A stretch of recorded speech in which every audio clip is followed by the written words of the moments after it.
Kota Tangerang mengalami peningkatan kasus campak sejak akhir tahun 2025 hingga awal tahun 2026. Tren kenaikan tersebut terpantau cukup signifikan dan masih bersifat fluktuatif setiap minggunya, dengan jumlah kasus mencapai ratusan di setiap bulannya.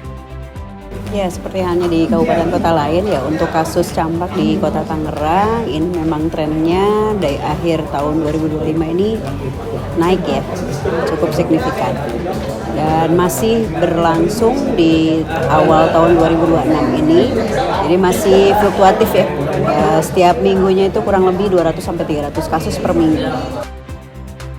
Diketahui faktor penyebab meningkatnya kasus campak diduga berkaitan dengan beberapa hal, antara lain kelengkapan dan pemerataan imunisasi campak, kondisi cuaca, serta tingginya potensi penularan virus campak yang menyebar melalui droplet batuk dan pilek. Pasalnya, satu kasus yang tidak segera tertangani berpotensi menimbulkan penularan ke lingkungan sekitarnya baik di rumah maupun di sekolah.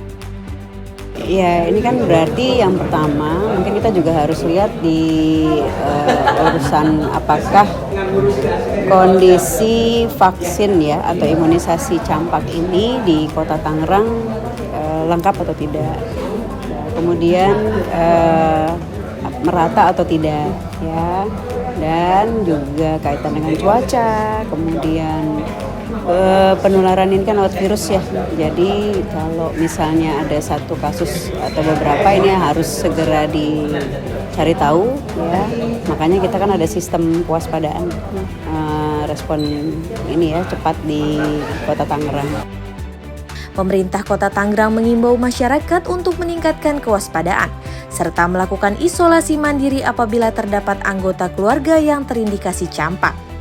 Jadi kalau memang udah jelas nih ada demam cukup tinggi ya, kemudian mungkin disertai dengan batuk, pilek ya, dan ternyata dalam beberapa hari timbul tanda-tanda sign di kulit ya, di tubuh ya, tanda-tanda campak.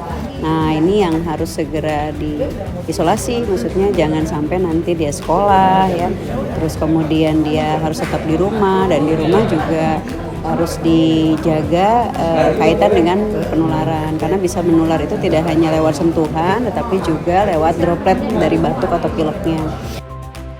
Bunga Mardika Rani, Imam Dwi Saputra, Tangerang TV.